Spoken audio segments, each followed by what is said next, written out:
Yo, what's good? Welcome to Hidden Hands. It's Cruz right here. I'm Travis. Just kicking it, man. We just, real excited to get this show started. It's crazy how everything kind of aligned. You know what I'm saying? Like, we've been talking about it. Like, everything kind of, as they say, the stars align. Yep. You know what I'm saying? From our story in the game, how we came up, how we met each other, like, everything just, we can...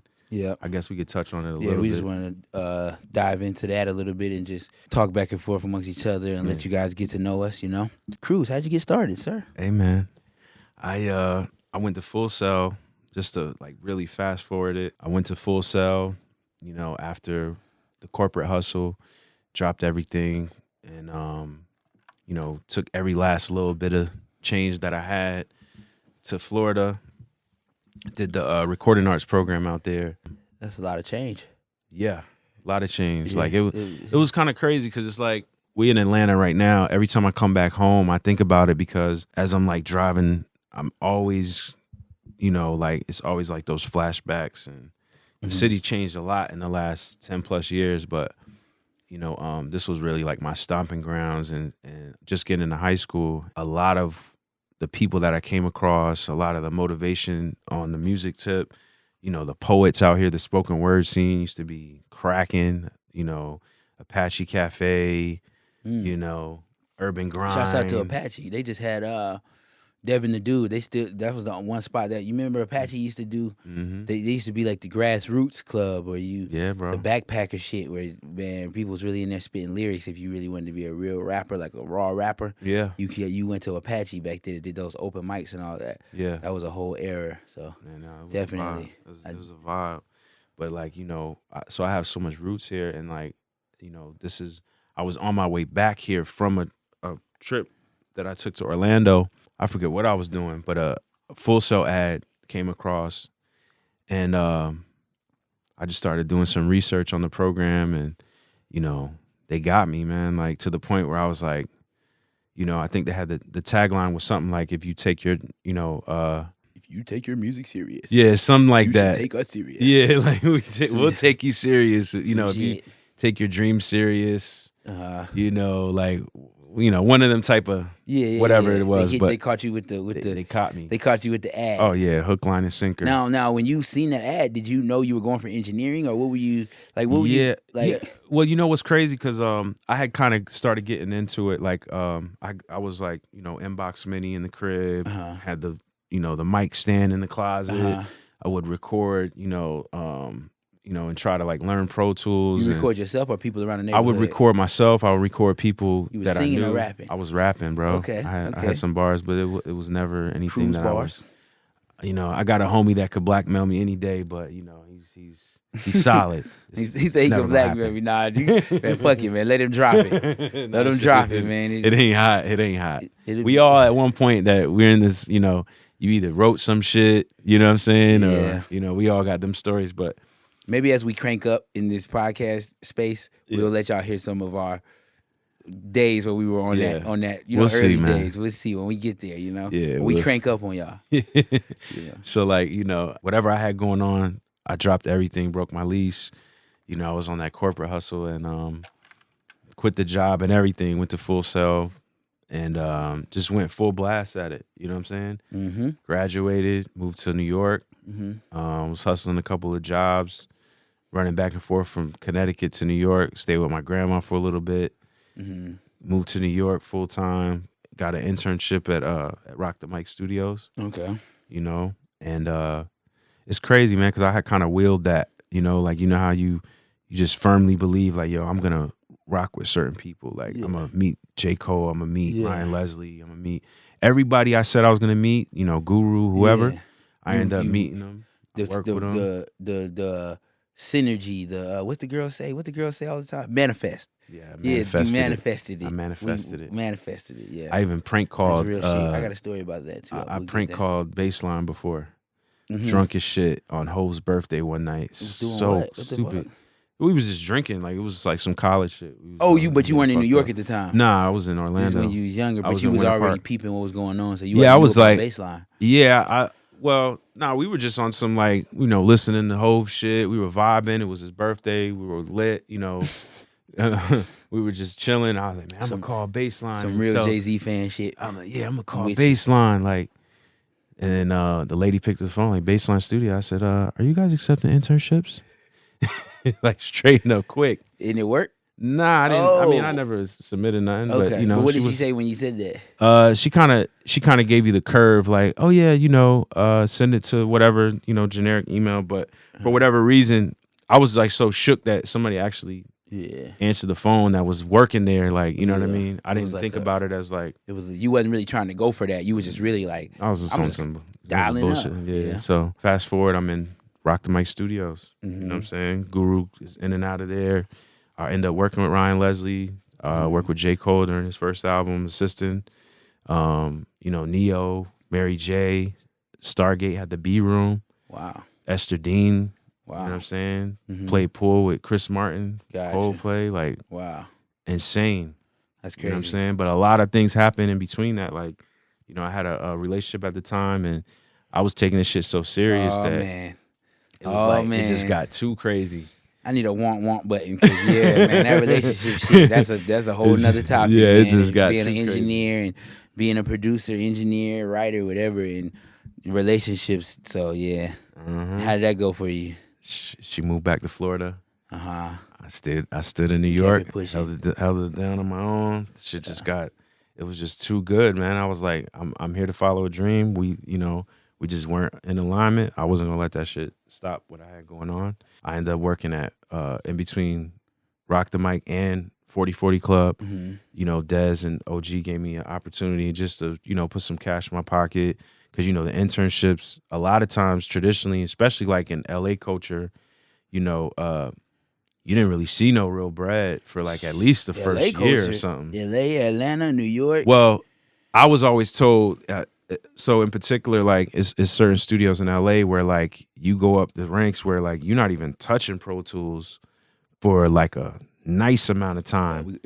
You know what I'm saying? Like you'll be running. System is like a whole process. You know what I mean? So I was fortunate enough to be around like a real family environment. Like it was family owned. It wasn't like a, you know, that type of a studio environment. It like wasn't like a commercial in and out. It was commercial, but it was tight knit. It was tight knit. So people wanted to see you grow in there and everything. Yeah, like you saw a place for yourself to grow. Right. We hit it off. You know what I'm saying? And they gave me the opportunity. So I was working 4040. They created a job for me. You know, I was doing the AV, changing the channels on the TV and shit. Making sure the audio was cool. And man, it just started kind of from there. Just we started developing a really dope relationship. So anybody from the Rock Nation building, like we've come across each other over the years. It's super respect, super love. It just grew from there. I started, you know, taking on sessions in the studio pretty quickly. They let me jump into the fire, and you know, I had. My first session was Neo. They was hating on you? People you was working with was hating on you? Nah, it was nobody in there. Oh. That's what I'm saying. It was like, wide open. Gotcha. You know, my brother TT was the studio manager. I'm godfather to his son now. Like, oh, wow. Like real family shit, man. You know what I mean? Gotcha. But you know, I was trash. For real? Initially. Oh God. Yeah. You talking about like fresh out of school, a couple months into my internship. I was in there. You was in the room getting it going though. That's why I say really, because usually they like, see, I came up in Atlanta, in LA. I started in LA as an engineer. Like I began my career. I started in Atlanta, and then I moved to LA, and that's where I got introduced to professionalism of the music industry. And then I moved back to Atlanta. So in LA and Atlanta, it's hard to get in them chairs if you ain't cooking like you're supposed to be cooking. You know what I mean? Yeah. So you got to learn from your chair. You got to learn within the seat. Oh yeah. It's like when you get swimming lessons, they throw you in the pool. Yeah. You know what I'm saying? Yeah. Find your way to the ledge. You know what I mean? Like, sink or swim. Sink or swim. Yeah. So I was I remember I had to buy everybody lunch. Like I felt terrible. It was like the worst session ever. And that was my way of like, yo. This man solid, yo. He bought everybody lunch. This man solid, bro, because I would have been like, hey, I'm gonna try again tomorrow, y'all. if y'all let me back. Yeah, but New York's a different animal. Yeah, it was good money though. It was like a good experience, you know, being able to jump into the fire like that. I think I ended up on the up and up from the situation. I ended up working with A lot of people, bro. You know, like Ryan. Just name a few. Don't Santiago, Bridget Kelly. Okay. You know, Meek came through and we hit it off. Somebody clean up these names. I'm just playing. So yeah, man, that was how it kind of jump started, and then like I said, me and Meek linked, and you know, we 10 years in. So yeah, break this down. But how did you and Meek hit it off? Honestly, I came in at a good time because he was in between working with like multiple engineers. He couldn't get a flow with one particular person. Things would happen where he would have somebody, and for whatever reason, you know, they would end up stop working with each other after a few months or whatever, or like scheduling, or he would just work with whoever was there, but he couldn't get a rhythm with somebody that was able to lock in with him. And so when he got to me, like he literally came to the studio expecting an in-house engineer, and I was at an event at 40 for an anniversary party, and it's crazy because the day we met was the 10-year anniversary of 4040, and this year is the 10 year of us working together. I was just thinking about that. So I get the call. I'm in the club, 10-year anniversary party. Meek's in the studio, no engineer, and I get a call on the radio. And Meek's road manager at the time would always give me hell about this story. He exaggerated every time, but it's literally like how it went down. So I'm getting it over the radio. The Dez is on the radio. Yeah, Cruz, go to the studio. Meek Mill's at the studio. He needs you to record. So I run to the joint. I run to the office, drop my shit off. I have my radio, whatever, go clock out. And it was like you had to be dapper. You know what I'm saying? So I was dressed. At the club? Yeah. You had to be dapper from the club? Yeah, because, it was like a big time event. It was Warren Buffett. You know what I'm saying? It was like all the big dogs was there. You had to come through. So you was on your Reservoir Dog shit. You was dressed like Reservoir Dogs. So I came through like, and it's literally like, this when Meek was rolling super deep, entourage, crazy. So it was all these dudes that, he came through from Philly. And they looking at me like, you know what I'm saying? Like, who the fuck is this guy? Like I look like a butler or some shit. And I'm the the engineer for the session. So Meek's always just been cool. Like this the type of, he just kind of was like, yo, you the engineer? I'm like, yeah. He like, you know how to engineer good? Like, yeah. Like, I'm gonna say yeah, regardless. I'm like, yeah. He like, you work with people like who you work with? So I start running down the list. You know what I'm saying? People I work with, whatever. He like, all right, this is my template right here.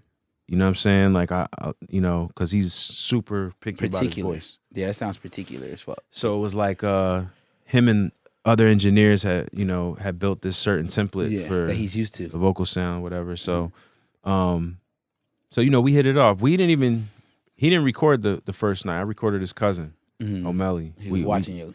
He was just chilling, vibing, whatever. I think even before that, he ended up going to 40 because he was like, "Oh shit, they having the party over there. All right, bet we out." So I'm like, he already knew you. I just came from the club, so I'm like, "Damn, do I go back with them?" And then we come back to the stew, but I'm like, I'm gonna just play it cool. So I kicked it with my man in the studio. They ended up coming back, and that's when like he was kind of in like a chill zone, whatever. And so, fast forward, like he just was coming in every day, and we was working, man, and like.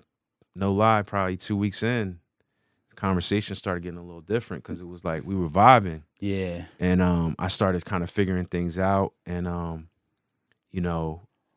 we had caught like a nice groove, and I was just like, bro, like, eventually, weeks in, I was just like, man, I ain't gonna lie, if you need me, whatever, just call me or whatever. So I had exchanged info with his management, and when he left town and came back, they hit me up. They were at a whole other studio. And this is like the first time I met Swiss and Timbaland. I didn't even end up recording, but he just had me on standby because I was the one that he wanted to record with or whatever. And then the combos just got like, yo, once you hit the road, whatever, I'm trying to be on the road, whatever it is. And I remember one day going to the club, like, yo, Meek wants me on the road. I'm ready to kind of, take advantage. And Des was like, bye. It was, I don't know why. I just felt like it was going to be more complicated. Like, you know what I'm saying? Like I was overthinking we want you to stay. Yeah, I don't go. Yeah, like I don't know Please. what I was thinking. I just thought like that conversation was gonna go a whole other way. Yeah, but so they were ready to see you. They were just flourish. like, yo, do your thing. And Yeah. because OG used to tell me like, yo, man, if you stick around and you lock in with us and you do your thing, like some shit's gonna happen. You know what I'm saying? Like you're gonna lock in and you're gonna take off. He told that to, I think the last person before me he told that to was Marcos, who's Rihanna's engineer. Gotcha. You know what I'm saying? Yeah. But I ain't gonna lie, we need to hear the story of Travis. Yeah. All right. Well, my story. Well, really, I didn't even know what the fuck engineering was. I'm gonna be honest with you. I was at home making beats and shit on Fruity Loops and Storm. I had this software called Storm 2.0 and all kind of shit, right? And I was like in high school making beats, thinking I'm gonna be a big producer. And I'm like, fuck school. So I'm just skipping school every day. Recording, putting, you know what I mean, built a studio in my homeboy garage. So we just in there every day making records. And then I end up fucking up in school. So it was no like where to go because you're like, yo, you didn't graduate. So where are you gonna go? Like you can't go to school after this. You can't go because my boy had told me about this school in New York, some engineering school in New York. It was like, I forgot the name of it, but he kept showing me like, I'm about to go here. So to speed it up a little bit, all that shit goes down with me fucking up in school and everything, and then I basically got minimalized. I ain't gonna say minimalized because it's a blessing to have a father who can put you in a position of a job, but it's basically you go to LA and work with your dad. And my dad was out in LA working. He lived in Chicago, but he was working in LA.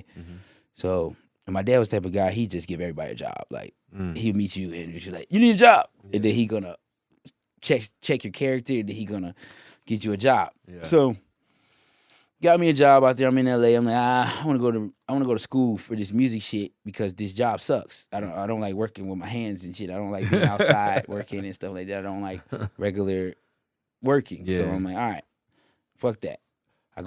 So I'm driving down Sunset Boulevard and I see this school. And it was Los Angeles Recording School. So then my goal became, I got to get into this school.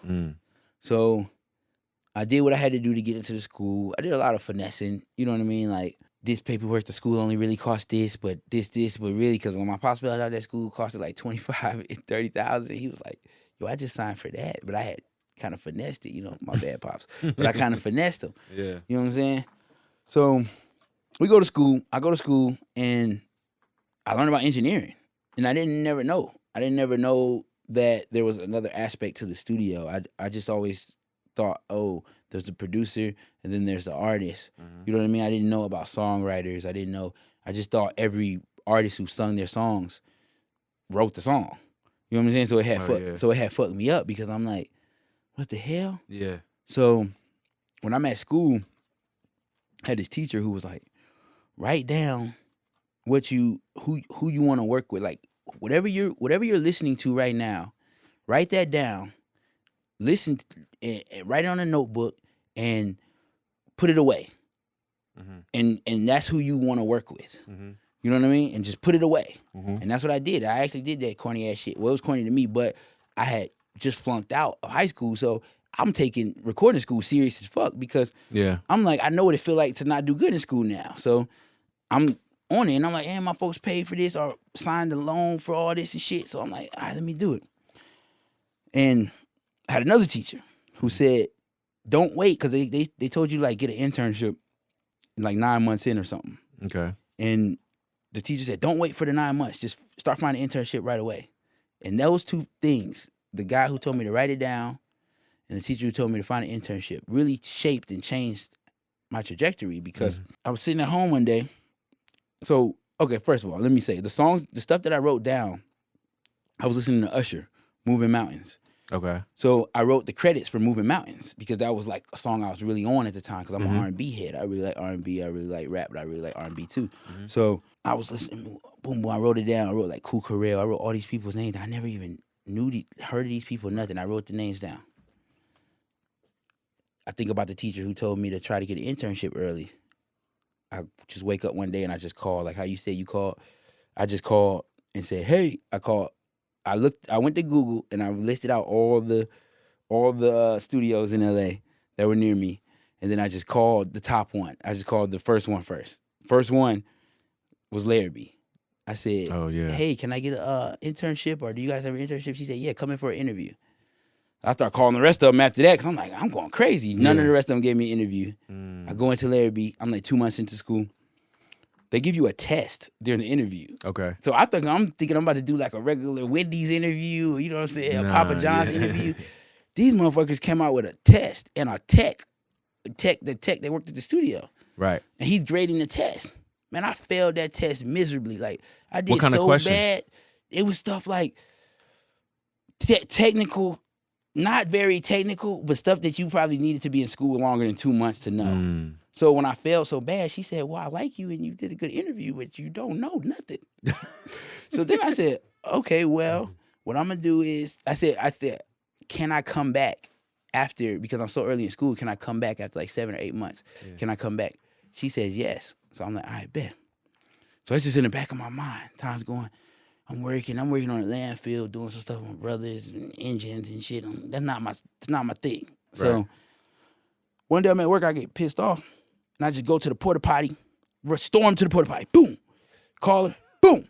Hey, you remember you said, like, it was like 6 months ago. I know you don't remember me, you know, but you said I could come back for it's to try again, you know, this. I've been in school, da da da. She like, all right, cool.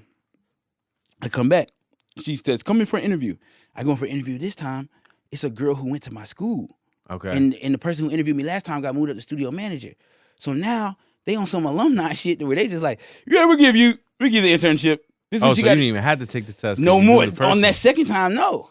Oh, wow. On the second time, I was good. That's perfect. You know what I mean? So I'm at Larrabee, and this is my first introduction. I had another introduction to a studio. That's another story, so we'll just save it. But that's just I was the type of kid that just, if you give me an internship and you let me in your studio, I'm coming. If you ain't got to, you know what I mean? I don't care what you did there. So I'm at Larrabee, and now everybody's like, oh, you're at Larrabee? They're like making this like a big deal. And I'm like, what?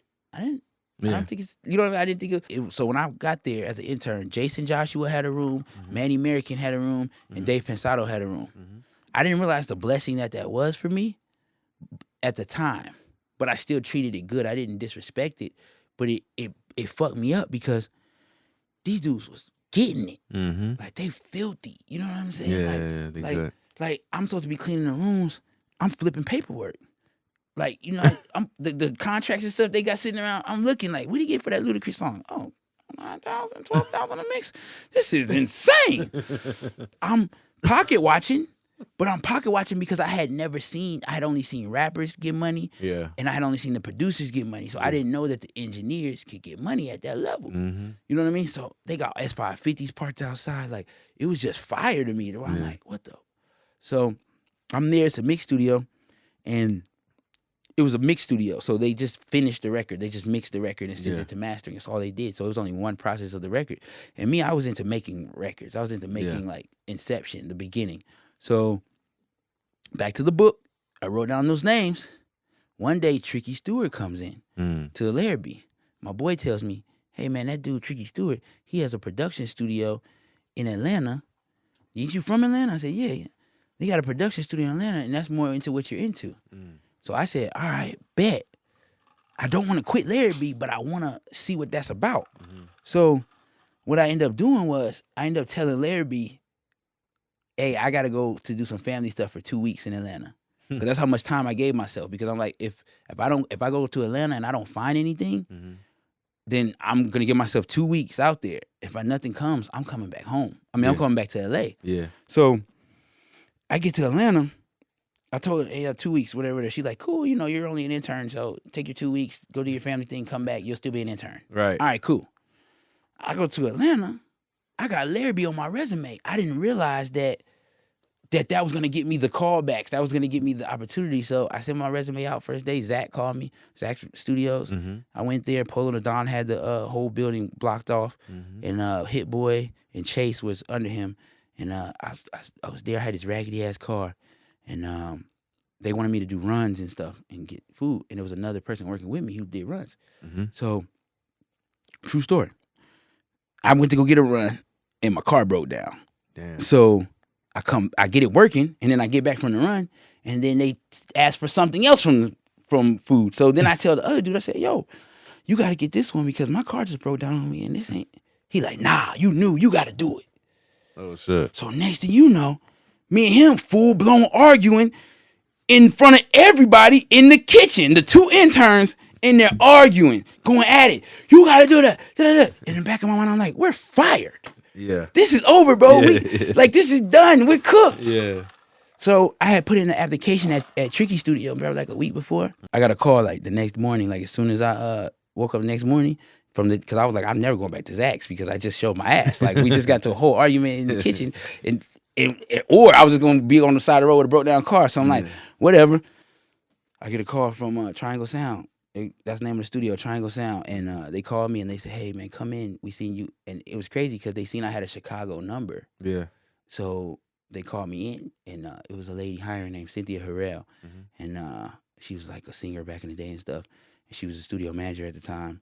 And she sat me down and she said, she asked me, like, are you from Chicago? She wasn't asking me engineering questions. She was like, you from Chicago? Right. How long you been down here? You know, da-da-da-da. Who you know, what you know type. I mean, who you know versus what you know type shit. Right. You know what I mean? So I'm in there talking. I'm not realizing that everybody who work at this studio that's about to hire me, I wrote down in that from Moving Mountains, Cool Carell, everybody. They was all working at that studio. They all was part of that family. And it was a family-owned situation. So it was a production facility. Yeah. So she says, all right, well, I'm going to hire you. She even said we start off with pay. So she started me off with pay. There you go. So this is still within the 2 weeks that you took off from Larrabee. Yeah. And that was my introduction to the music industry. But the crazy part about it is I'm still on the 2 weeks that I'm gone from Larrabee. So it's probably about a week and a half. It's coming close. Yeah. It's probably been about a week and a half. I've been interning at Zach's for a few days, you know, Right. all that stuff. So they hired me. Now, Tricky and Dream were like killing the game at the time. They had just did Single Ladies. They were racking up Grammys, killing the game. Yeah. So they got all their music mixed at Larrabee. So when I was an intern at Larrabee, that was the top that was one of their top clients. Yeah. So when Jason, right? Yeah, they used to get Jason to do everything, so still do. So when I called Rachel, I remember her name, Rachel, studio manager. She's still doing stuff in the music industry. And I called her and told her, hey, I got a job here, here, and there. You know what I mean? It just was like, for me, that was like, gotcha. You know what I'm saying? Because when I was in LA, it was, you're gonna be an intern for a while. You're gonna be a runner. You're gonna be wearing this shirt. You're gonna have to stay because Larrabee was different. Larrabee, no money. You had to be in the back. You couldn't even be seen in the studio. That's what I was saying. You had to be in a break room, in a boardroom. I mean, in a break room majority of your shift. And that's what I was talking about. That's the culture. So you're not even seeing. You're not even getting to interact with people. Like in Atlanta, you got the ground floor. You could come into a studio, and the person who owns the studio may talk to you. The person who is being paid to be there may talk to you. Like everybody. But when you're in LA and you're at a studio like Larrabee or something, you in the back with a Larrabee shirt on, and they call you when they need you, and you have a chart that you make your rounds on. Now you cleaning, now you figure your chart out. You know what I mean? So I came there, and it was two other guys that was there, but they was real into like old school rap and stuff. They was just doing their thing, and I was just like, yo, it's wide open in here for me. Yeah. You know what I mean? So in there, I just worked my way up in that building, and it was so much coming out of that building that it really just sharpened me every room, sharpened me. Working with this person coming, I'm with Sounds for 6 months. I'm with Kook for. So Kook, I wrote his name down from the Moving Mountains. He really gave me my real shot because it was three of us that you could have picked to be your assistant. He picked me, and he had just got the Justin Bieber album, the first Justin Bieber album. They had brung him on, the Scooters bringing him through. Right. And he's like, yo, I want Travis to be my assistant on this. I need him to learn this CL1B. I need him to learn this Neve, and and keep them levels right. You know what I'm saying? That was my job through that album, was to keep these levels right while he's cutting these vocals and he's paying attention. Right. And you just got to make sure, boom, boom, boom. You know what I mean? But I'm in there focused on that shit. I'm in there because I started learning different shit about the game. You know what I mean? Like I started learning like right before the session started, the studio manager came to me and said, "Hey, what's your rate?" And I'm like, "What? Y'all pay me? What you mean? Y'all pay me every 2 weeks?" But she's like, "No, this is an outside session, so we're charging the label for you assisting, and you still get for working in our studio because that's a separate thing you're doing." I didn't know that. I'm like, that's "Oh solid. shit, that's okay, solid, so give me it." And I said some low ass shit. She like, "All right, I mean, let's put $350 a day. Let's just start you there." I'm like, "Oh." I'm not making no money. I wasn't making no money anyway, so $350 a day for a week and a half. Yeah, you lit. Bitch, I'm good. You know what I mean? So that's hard. Came up through there, and then really just, man, that's where I really got my chops up at. You know what I mean? But it's crazy because everybody that I worked with at Triangle Sound and Red Zone was the people who did Moving Mountains because they had produced and wrote Moving Mountains. You know what I mean? Yeah. So it was just fate. I mean, it's fate, but it's also it's hard to explain like how it really works, you know? Yeah, but the part of your story that it's like that you can't skip is the work in between when you wrote the shit down. To get what got you to you see what I'm saying? Well, the work is when I was in school, I was the only person who was taking any internship the school presented to us. Yeah. You know what I mean? So the first studio I was at before Larrabee was this studio that was considered the oldest building studio in Los Angeles. And this guy named Richie Stites had bought it, and this dude named Eban Kelly. And the significance between them is Eban Kelly was a writer for Marvin Gaye, and Richie Stites was one of the kids that was hanging out with Michael Jackson back with Alfonso and them. You know what I mean? So he just grew up to be a producer. He was a good producer too. Yeah. They bought the studio, they ran it like shit. But it was my first introduction. You know what I mean? And it was crazy because the one thing I remember about that studio, this is random as hell, but the fucking engineer for that studio was an MMA fighter. And he had the cauliflower ears. And I just always thought that was crazy. He used to say, he's like, yeah, it fucks with my highs every now and again, but I know how to compensate. I just be like, what the fuck, bro? You probably can't hear. He was so swole and it was just different. I was like, what the fuck? Like, I gotta find a better studio than this. Yeah, he got a whole bucket of frequencies he can't hear no more. Definitely. But so let's fast forward. So what got you into, because I know there's a lot of clients you work with in between, you know, Tricky and Dream and that whole legendary crew. So what got you to start working with Rod? Well, you know what I'm saying? Yeah, it was I had a lot before being in between, you know what I mean? Right. Me and Rod, because after I left Tricky, I really hit the circuit, like the streets, like you just studio to studio, you know what I mean? A little low rate, you just coming in engineering for people around the city. You might engineer for people around the city for 3 days out the week, but then one day out the week it's gonna be a major artist that's gonna come. You know what I mean? Or 2 days out the week it'll be a major artist. So you were still getting, you know what I mean? But I ain't gonna lie, as soon as I got out of there, they had been training me up, and it was so strict there that when I got to other studios, they was like, "Oh, this dude is crazy. Like, who is he? What does he do?" Yeah, you know what I mean. And then people just started trying to work me. So then I said, "Y'all not finna work me?" Yeah. And I'm trying to make a hit because I always wanted to make music. I always wanted to be a part of something that was legendary in music. I always wanted to be a part of something that was different. Yeah. I never wanted to just be a part of music. I've always wanted to just be different. Like, I'd rather be a part, like me personally, I'd rather be a part of something that's different and legendary and stays with its niche than be the greatest of all time. Yeah. You know what I'm trying to say? Yeah. Like, I'd rather do this, leave my mark.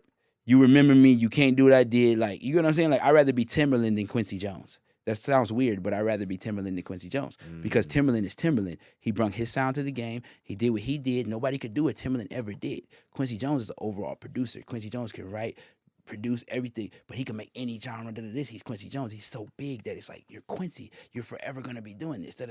Me, as a youngster, I wanted to be niche. I wanted to deliver what I want to deliver. And then, shit, fuck with me. Whoever fuck with me. But I always looked at it as art. I always wanted to just, this is my shit. I want to leave that with y'all. Right. You know what I'm saying? Right. So in me trying to do that, I had to figure out, man, how you gonna get some money? Yeah. How you get some money while doing this shit? Yeah. So I ended up working with this cat named Jabbo, and I had opened my own studio. I was still moving around the city, working with all the big cats in the city. You know what I'm saying? But now my paper was straight. You know what I mean? So I'm chilling. I'm like, I'm straight. I got my facility. Because I had went and got me a whole building. You know what I mean? So I'm like, I'm straight. I'm trying to do what I seen Tricky and them do too as well, because that's where I learned from. So they had a building. I'm trying to go get a building and shit. You know what I mean? And then one day I was just like, yo, I need to get back just in the game. Yeah. You know what I'm saying? Like, that was what I was just woke up and I was like, I just got to get back in the game instead of like dealing with some people who are already industry and some people who are not. You know what I mean? Because I was bouncing both because I wanted to always have my freedom. When I said that, I just said, all right, man, let me call this studio. And I called 11th Street Studios and sent them my resume. And like I said about resume, Larry B, I had Larry B on my resume, so that got me a lot of shit. But when I was with Tricky and them, Michael Jackson died. When Michael Jackson died, they did his last album. So I was working with Tricky. Tricky produced 2 songs off there. So I got to work on 2 of the records that was on the Michael Jackson project, the last Michael Jackson project. So I got the 2 Michael Jackson credits on my resume. So then it became, once I send you my resume, you're going to read Larry B, this, Michael Jackson. Dream, Tricky, Michael Jackson. You see what I'm saying? Yeah. So everybody want to test you then. Yeah. Because now I got to live up to what's on my resume. So 11th Street basically called me and was like, hey, man, we like what we see, but we want to put you on a trial session. I said, cool. They said trial session's not paid, but if they like you, we'll start paying you. I said, okay, cool. But I'm not really worried about the pay because I'm already doing my own thing. I just want to get industry. I just want to move back more towards more industry rather than people who are just spending money. Yeah. So I go in there to the trial session, and the first trial session, it was Rod. Oh, damn. And it was his first session and first real big studio session and stuff, you know what I mean, in Atlanta. Yeah. And shit, we was recording, and then when we got done recording, he said, turned around and looked at me and said, man, you made me sound the best I've ever sounded in my life. Crazy. He said, I never heard myself sound like this. I said, oh, okay, for sure. Then from that, they just kept saying, hey, these Rod Wave has requested you.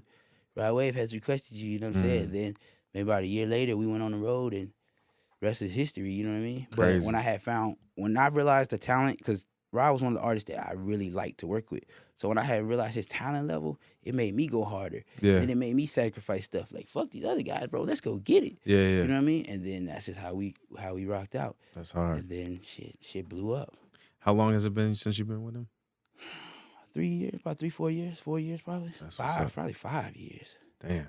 2018. It's crazy though, cause you seen him when it was like y'all started working together. He wasn't really a name. Yeah. You know what I'm saying? He was like people in Florida had fucked with him. He had a huge fan base in Florida. Yeah. He had people around, like younger cats, who would tell me like, yo, he makes dope stuff, you know what I'm saying?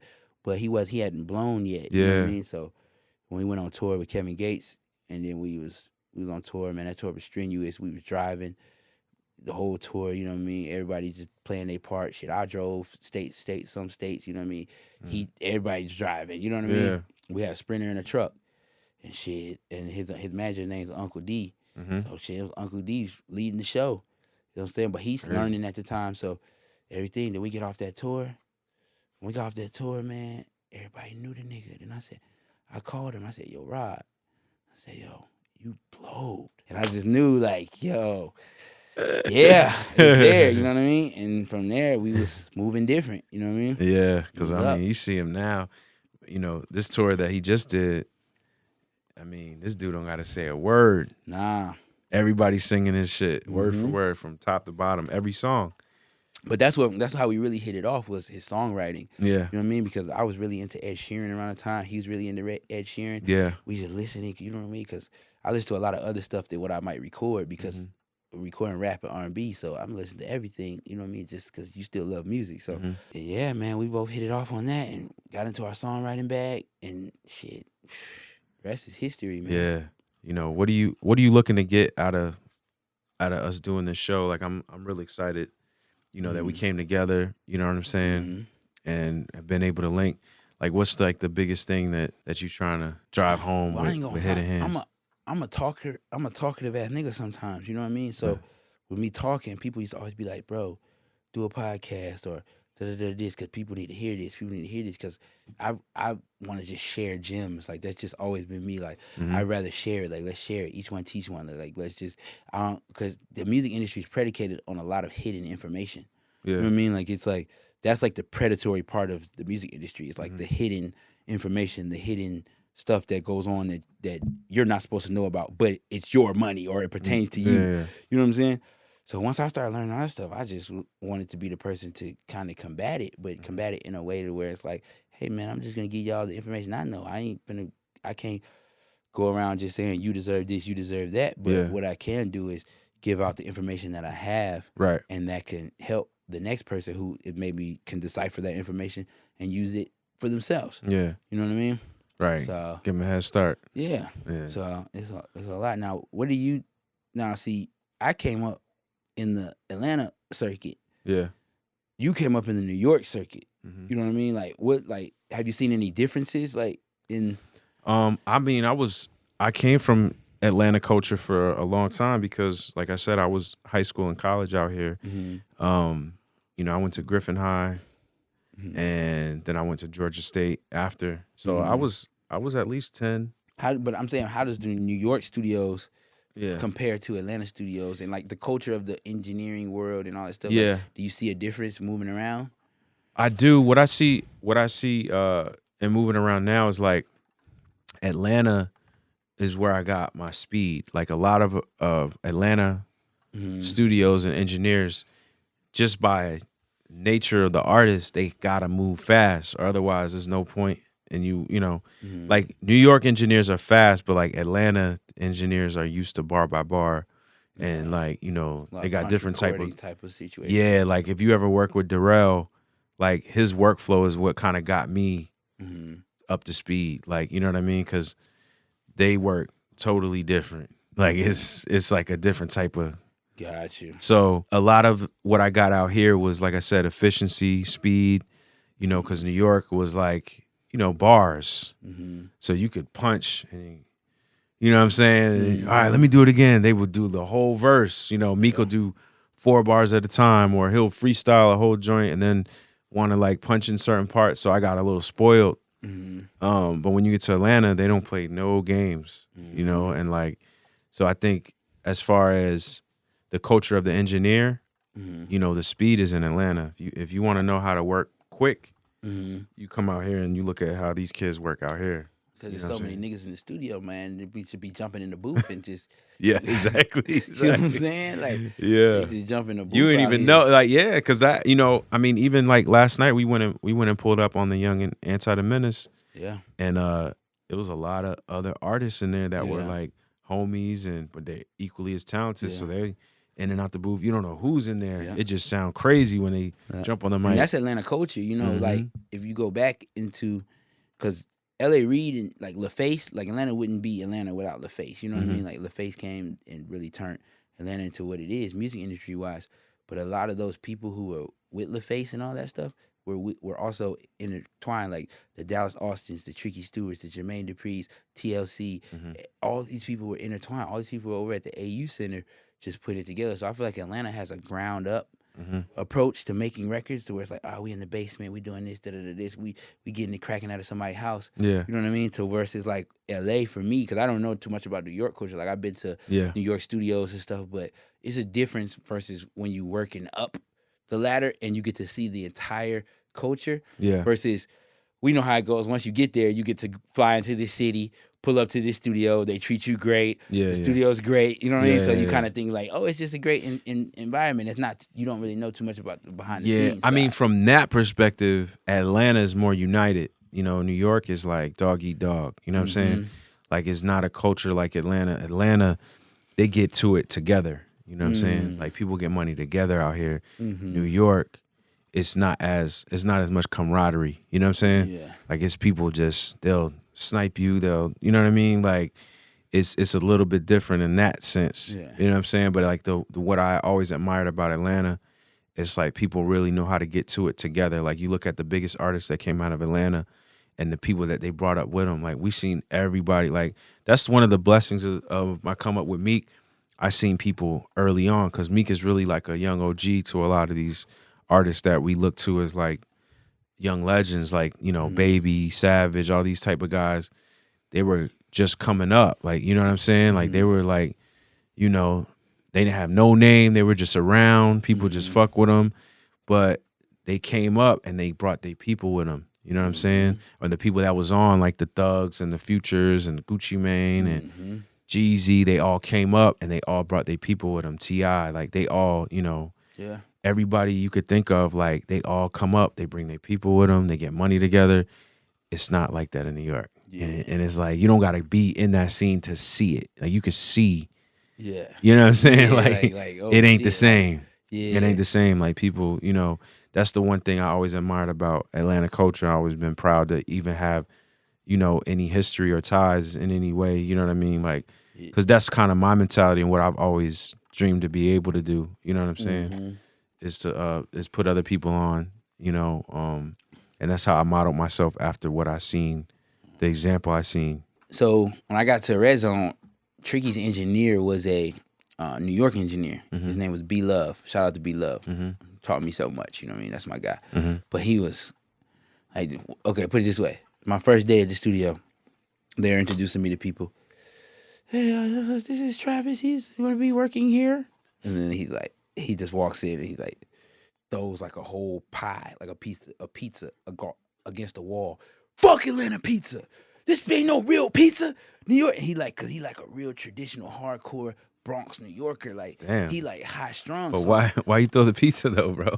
That's how hungry. He used to react, yo. He used to react like it's crazy, though. He used to react so like he was just raw. Like he would do shit that just was be like the shock value, man. Fuck, he would fuck you up. Like, bro, he used to come in and they would deal with that shit. He was that nice. Yeah, because he ain't throw the pizza at them. You know what I'm saying?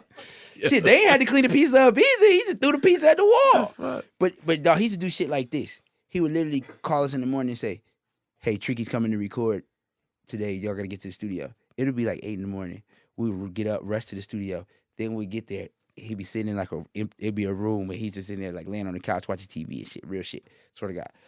But did he really get a call? He was fucking with y'all. But then he'd be like, "Y'all don't know how to hook this board up. Y'all don't really do this shit." He'd go behind the board and yank all the plugs out the board. Like, this is an SSL. This is hundreds of cords. He would yank everything out. Bah, bah, bah, bah. Let's have this hooked up by the time Tricky get here. Tricky he texted me, he coming in at 7. We going hard, hooking it up. 7 o'clock roll around. Tricky don't show up. Bro. I'm telling you, dog, he used to do that to us over and over. We had Major Pain. Bro, that was who was teaching us, bro, Major Pain. Bro, he was serious about this shit. You know what I mean? Like, he didn't play about it. He wanted you to be good, be nice at this shit. Like, be able to hook all this up, be able to fix this. This is broken. It ain't really broken. He took a part out, but you need to find the part that's missing. Like, I'm telling you, like, he will be testing us, working us, and then eventually when you done it, you get through all that. Either you gonna crack, you gonna be a right. Or you gonna be that goat. You know what I mean? You gonna be like, man, I'm out of here, bro. When I go somewhere else, I never worked as hard as, like, sort of God, I've never worked as hard as I worked with him. Yeah, but he was a good engineer. He was a real producer's engineer. Yeah. When I say he was a producer's engineer, is he would be outside. This is real shit. This type of stuff he would do. He would be somewhere and hear a sound and be like, "That's the dope sound." Then he would sample that sound, take it and put it on Tricky's MPC. So when Tricky walked into the studio, his MPC was already loaded up, and he would have new sounds all the time. Like, he would change his drum kits for him. He would go find check out this sound. And let me ask you. And Tricky would create from those sounds. I like that, but let me ask you: did that turn into an issue down the line where bro was trying to get credit? No, but I'm sure Tricky blessed him. Nah, you know what I mean? Yeah. I don't think he ever tried to strong arm it or say like I deserve or nothing. Yeah. He was so old school. I'm just used to current day culture. Yeah, that's what I'm saying. That's the difference. Like, he was, dog, like the like, you remember Tricky, like, you remember Dream had that sound where Beat would upload all that stuff. Like, we should use the end of a telephone ring, put that on one pad, put this on another pad. He load all that shit up. So and they'll be ready. You come in, it's time to go. If you cutting vocals, you ready to cut vocals, man, this man, you know what I mean? He showed me tricks how to get faster, everything. Like, he was like a real hardcore engineer, bro. Like, and it's crazy because it's fucked up. It probably fucked my mental up because he was the first engineer I got introduced to on that level. Like, he was like a mentor to me. So the way he had the aggression, I didn't never like take off of that, but I took off of being able to rise to those occasions, right? So let's say because let me tell you right quick what type of nigga B was. This nigga would be drinking with you all day long. Mm-hmm. Nobody said they're coming to the studio. You just in the studio drinking. He's pissy fucking drunk. Maybe about 2 a.m, Trick might call and say, hey, I'm finna pull up with Usher. We about to cut a song. Man, that nigga get in that chair. Yeah. Poof, cut that song. Turn up. Yeah. That's hard. Man, when I first started smoking weed, I said, I got too high. I'm in there trying to record. I'm like, damn, I'm too high. Yeah. I've been in that shit. That nigga went crazy on me. He said, yo, I walked out of a session. I got so high, I walked out of a session, bro. Mm-hmm. And it was like, because I kind of volunteered to help. My fault to cut you off, but I had to tell this one because this is the craziest shit ever. I was like, yo, I was tripping. You know what I'm saying? Like, I'm like looking at the screen and I'm like, bro, I'm way too high. Like, I start overthinking. I'm like, damn, like, you know how you get paranoid and shit? Mm-hmm. And the artist is like back and forth to the booth, and then she just start vibing to the record, and I walk out like I was gonna use the bathroom, and like, bro, I took the train to the crib.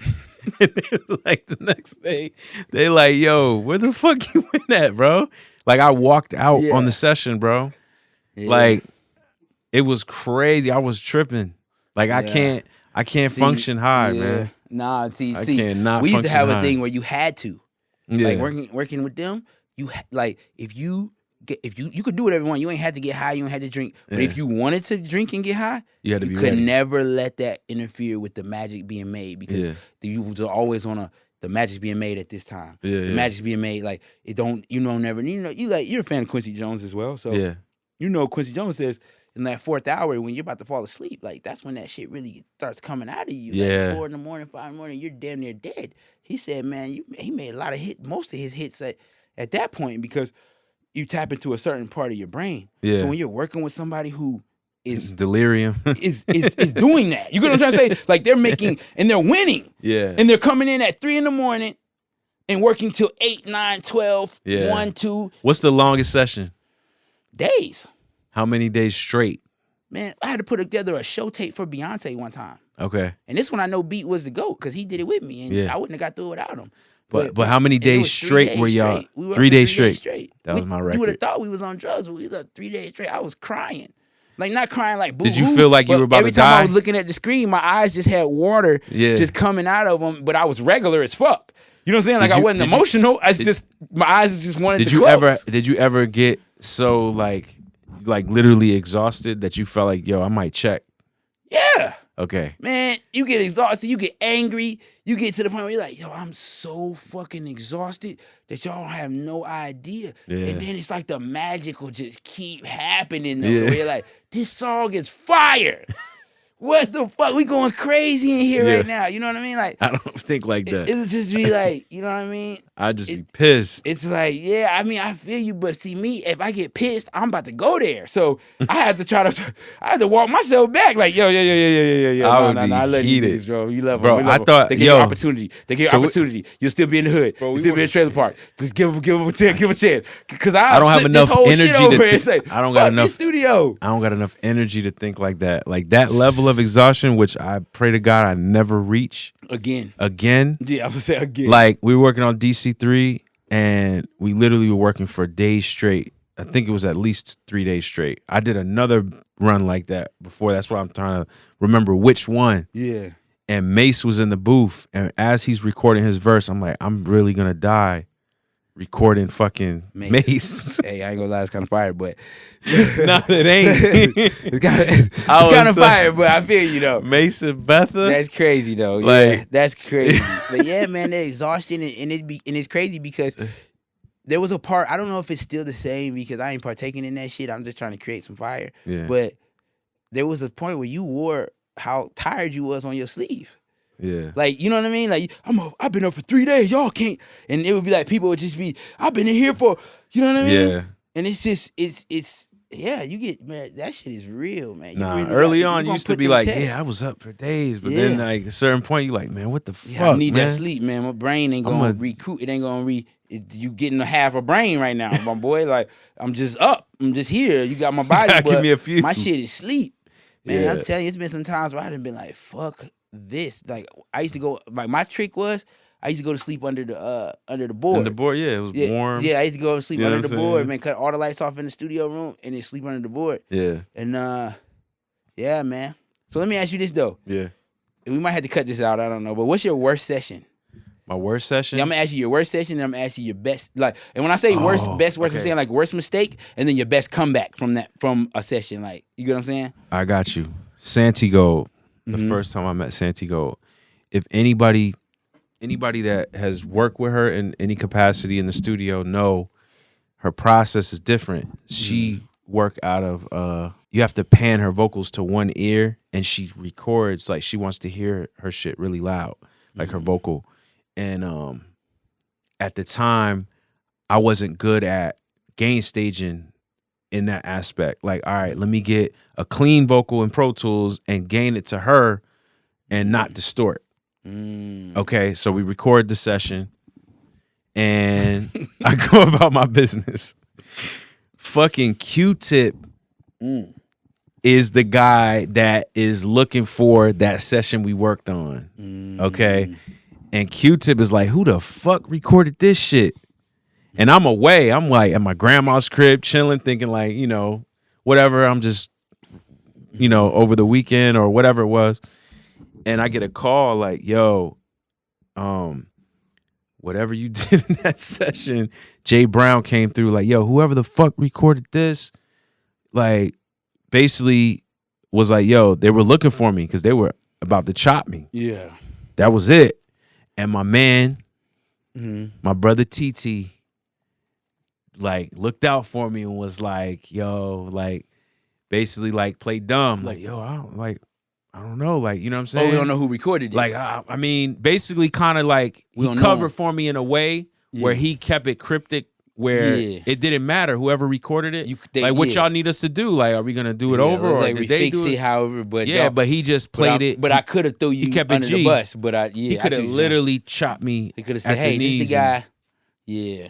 And I came back and I had a job when I came back. Jay Brown never met me. He never knew nothing.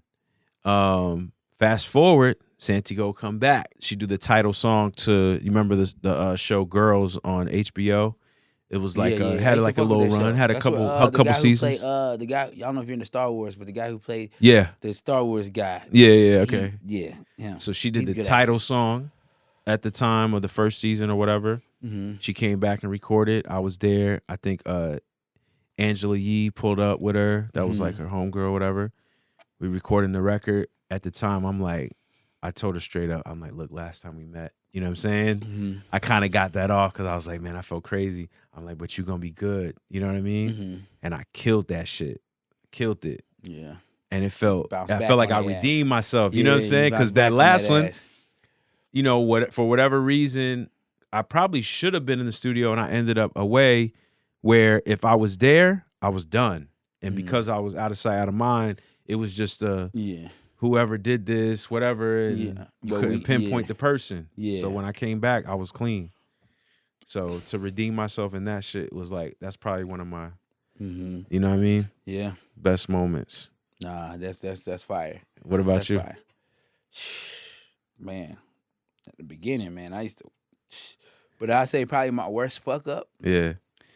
My worst fuck up. Okay, yeah. I say probably my. I can't go through all of them right now, but I say my worst fuck up that I say like the ones that stand out right now is, so as an assistant engineer, you used to stay in the studio forever. Like you just there, you know what I mean? Like you get up at 12 and you'll be at the studio till 6 a.m. and you probably go home for a couple hours and then you're right back. Yeah. So I'm assisting Kook on the Justin Bieber stuff. Justin Bieber done blew up now. He's Justin. He's not, because when we did the first album, he was like a regular kid. He was like real cool kiddie stuff. Like it was like a difference to see that blow up. Yeah. So now he blown up. They about to do another album or some shit, and they say, we need you to let Justin Bieber in the studio at this time, and he's gonna be here, and you're gonna be working the session. But we need you to be here to this time. But we also need you to work all night on this session with sounds, and we need you to do this. But we also need you here in the morning to do this. So I'm up all night. I'm working, recording all night. It's probably about 6 in the morning. So my dumb ass, stupidest mistake I made probably like as a young kid or in this situation. It wasn't detrimental to me, but it was just stupid. I went home and I should have just slept on the fucking couch. And I said to myself, sleep on the couch, bro, because Justin's coming at like 10:30 or 11 in the morning. All I know is I went home and I woke up at like 2. Oh, shit. I woke up at like 2. And niggas, and the crazy part, I started working on my apology letters, my apology emails, all kind of shit. Like, I know these motherfuckers cooking me. They done. They about to do me. And I went up there and they was upset as fuck. And they told me Justin was outside the gate for a while and he left and it was just a bad scenario. But they didn't fire me. I redeemed myself. I was able to stay around and stuff because they was killing me. I mean, they wasn't, you know what I mean? It wasn't their fault they was killing me, but I was just the guy. We had 2 other guys, but they weren't as invested in making records as I was. I was like OD. You know what I'm saying? Philosophical and all kind of shit. Yeah. So they were like, we're going to put Travis on it. Man, I botched that whole shit up. You know what I mean? Yeah. So I had to redeem myself with Kook and I had to redeem myself with Josh Goodwin because Josh Goodwin became his engineer around the time a little later. So what was Josh's role at the time when you first met him? Josh Goodwin, for everybody who don't know, he's like Justin Bieber's like main guy. And he's just an awesome vocal recorder. Me, I focus on just cutting vocals and going crazy with vocals and then mixing. You know what I mean? But he goes crazy with vocals. But he had came in to basically be Kook's engineer. Okay. Because he had been at a studio for like 6 years, some small studio, and he's just nice. Like he's just been there doing whatever he want, working, figuring out. Because that's what it is. It's a lot of failing. You know what I mean? Like this engineering shit, you got to have like the gym to be able to get in there and miss your shots, practice, and then figure out what works best for you. So he was already past that point. But he put me on a lot of pointers and shit back there when I worked with him. You know, he was like helped shape me. You know, so. But then he just blew the fuck up. And, he's crazy. He was out of here. I don't even know if Kook can get him now. So so that happened, bro. That was my craziest. My redemption story was I was up 24 hours, 3 days or whatever, and then one day I was sleeping on the couch in the studio. Tricky woke me up and was like, "Hey, I'm in a session with John Legend. He's in here recording. Can you work the? Do you know how to work this stuff?" And then I just had to wake up out of my sleep after 3 days and like record John Legend, and he's the fucking animal. So. Yeah, and you killed it. Yeah, I killed it, but he was super talented. Like, it's crazy, intimidating because he's that talented. You know what I mean? Could sing anything, do anything. I just want to, we're going to sign off, man. Hidden Hands. It's your boy Cruz. Till the next time. Definitely keep tuning in. Shout out to TmrO, to our family at TmrO. And, man, we'll see you on the next one. Yes, sir. Peace. Holla at us.